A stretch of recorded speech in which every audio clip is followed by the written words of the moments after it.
Salve galera, eu sou o professor José Carlos, professor de gramática dos professores de elite, ok? Vamos lá, dando sequência aos estudos sobre sintaxe, termos integrantes da oração, parte 2. Só para a gente lembrar, a gente viu em aulas anteriores a questão dos objetos diretos ou complementos verbais, ok? Só um lembretinho ali pra gente. Os pronomes oblíquos o, a, os e as sempre funcionam como objetos diretos, certo? Os pronomes oblíquos lhe e lhes sempre funcionam como objetos indiretos, certo?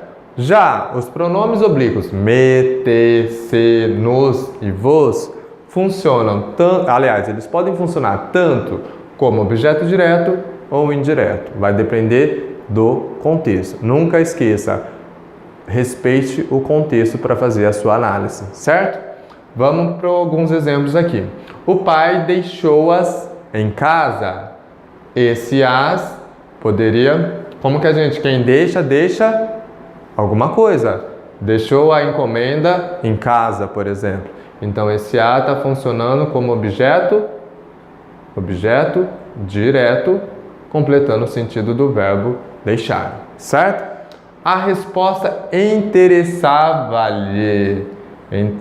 Quem interessava a alguém, certo? Esse a alguém significa que esse verbo pede uma preposiçãozinha, que é o a. E o pronome que funciona como objeto indireto é o lhe. Então, eu vou colocar interessava-lhe, certo? Outra situação. Pertencem-te todos os presentes. O que pertence ali? Vou inverter a ordem para ficar mais fácil. Todos os presentes pertence-te. Esse te funciona como pertence a alguém. Então, ele funciona, puxar a seta aqui, como objeto indireto nesse contexto. Olha aqui, pode funcionar como direto, como indireto. Aqui ele está funcionando como indireto. E o último exemplo, não me convidaram. Quem convida, convida alguém. Esse me aqui, que está na regra que admite tanto funcionar como objeto direto como indireto, aqui ele nos diz que é um objeto que direto. Quem convida, convida alguém. Sempre pergunta para o verbo, então eu tenho um objeto direto, certo? Agora vamos para os outros termos da oração lá, que são chamados de integrantes. Quais seriam eles? O agente da passiva e o complemento nominal. Esses são super tranquilos. O segredo é prestar atenção nas preposições, certo? Porque a gente viu que tem preposição no objeto indireto, mas vou confundir com o agente da passiva ou complemento nominal? Jamais. Por quê? O objeto direto completa o sentido de um verbo. O agente da passiva não completa o sentido de um verbo, mas ele sempre está presente. Ele, aliás, vai aparecer quando eu tiver uma frase, uma oração na voz passiva. Então, o segredo é eu descobrir se o sujeito for paciente, eu posso ter o agente da passiva. Se o sujeito for ativo, eu não vou ter agente da passiva, certo? Vamos para o exemplo aqui. As terras foram desapropriadas pelo governo. Quem que é o agente aqui da desapropriação? O governo, certo? Se eu colocar, inverter a frase, transformá-la em ativa, como ficaria? O governo desapropriou as terras, certo? O agente da passiva vira sujeito na voz ativa. Você viu que interessante? Outro exemplo. O castelo estava cercado pelos inimigos, certo? Pelos inimigos, olha a preposição pelos aqui, inimigos, certo? Quem que cercou o castelo? Não foram os inimigos? Então, se eu fizer novamente a inversão, os inimigos cercaram o castelo. Ok? Vamos lá, tranquilo. Preposição pelos sempre é o por ou pelos? Não, pode ser a preposição de. Aqui mesmo a gente poderia colocar: o castelo estava cercado de inimigos. De inimigos funcionaria também como agente da passiva. Esse não tem segredo nenhum, só observou. Aqui, castelo está sofrendo ação ou ele está praticando ação? Está sofrendo, voz passiva. Então eu posso ter o agente. O complemento nominal, para a gente encerrar a aulinha sobre os termos integrantes.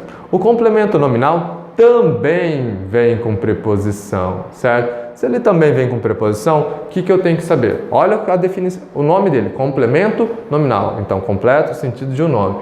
Ah, então vai completar só do substantivo? Não, ele pode completar o sentido de um substantivo, de um adjetivo ou de um advérbio. E eu coloco aqui para vocês 3 exemplos justamente mostrando isso. Ó. O povo tinha necessidades de alimentos.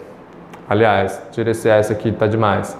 O povo tinha necessidade de alimentos, ok? Quando eu pego o verbo aqui, sintaxe tem que ser oração.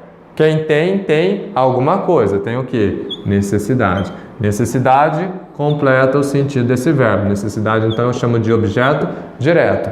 Necessidade, e aí? Se eu parar aqui, acabou a informação? Tem sentido? Não. Fica aquela dúvida no ar. Aí eu pergunto, necessidade de quê?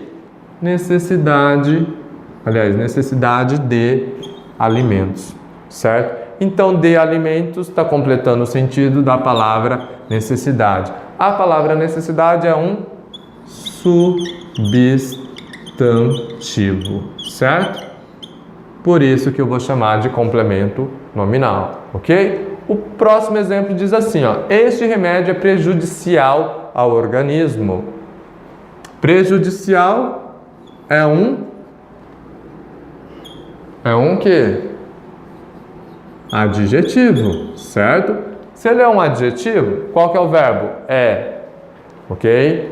Prejudicial seria predicativo e é um adjetivo. Prejudicial a quem? Ó a minha pergunta.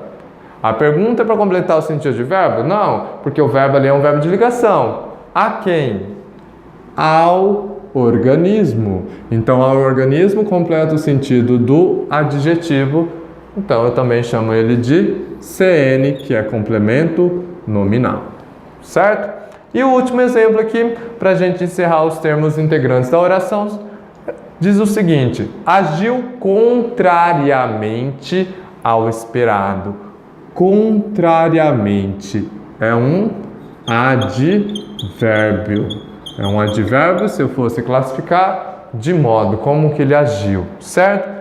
Então, o advérbio está aqui. Aí você fala, agiu contrariamente. Precisa de mais informação? Precisa. Qual que é essa informação que está precisando aqui? Ao esperado. Ao esperado, então, completa o sentido de contrariamente, que é um advérbio. Ok? Tranquilo? Até a próxima.